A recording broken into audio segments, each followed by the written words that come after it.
बिस्मिल्लाहिर्रहमानिर्रहीम। अस्सलाम वालेकुम viewers. Distributed database system series के साथ मैं हूं मोहम्मद सफदर डोगर।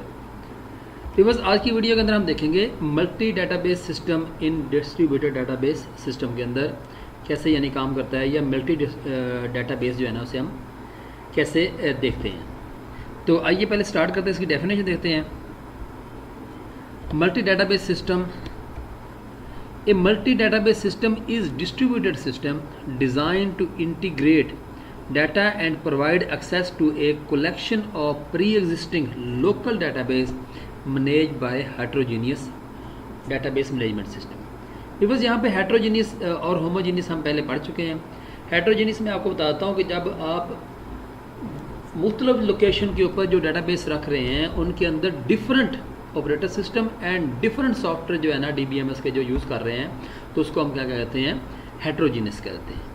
और होमोजीनियस में होता है कि अगर आप मुख्तलिफ लोकेशन के ऊपर एक ही जैसा सॉफ्टवेयर और DBMS और एक ही जैसा ऑपरेटिंग सिस्टम यूज़ करते हैं तो उसको हम होमोजीनियस कह देते हैं। Multi database system act as a front end to multiple local database management system over structured as a global system layer on top of local database management system.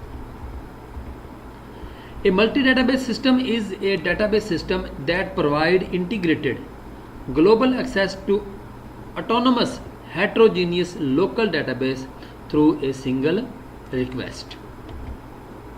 A multi-database system is more than a distributed database system.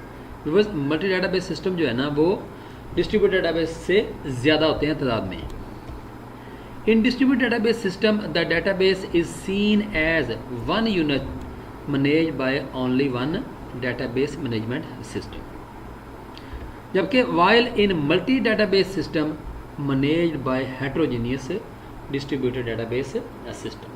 तो viewers, ये आपको थोड़ा सा पता चल गया होगा कि मल्टी डेटाबेस सिस्टम जो है ना उसको मैनेज ऐसे किया जाता है जैसे आपका डेटाबेस मैनेजमेंट सिस्टम के अंदर हेट्रोजेनियस डेटाबेस जो है ना उसका एनवायरनमेंट जो है ना वो क्रिएट कर देता है। जबकि डिस्ट्रीब्यूटेड डेटाबेस सिस्टम के अंदर डेटाबेस जो है ना वो आपको ऐसे लग रहा होता है जैसे एक ही यूनिट है उसका और आपको डाटा जो मिल रहा है वो एक ही लोकेशन से मिल रहा है, हालांकि ऐसा नहीं होता, वो डाटा मुख्तलिफ लोकेशन से आ रहा होता है। तो आज के लेक्चर को यहीं बैंड करते हैं। तो नेक्स्ट लेक्चर तक बाय, ओके, अल्लाह हाफिज़।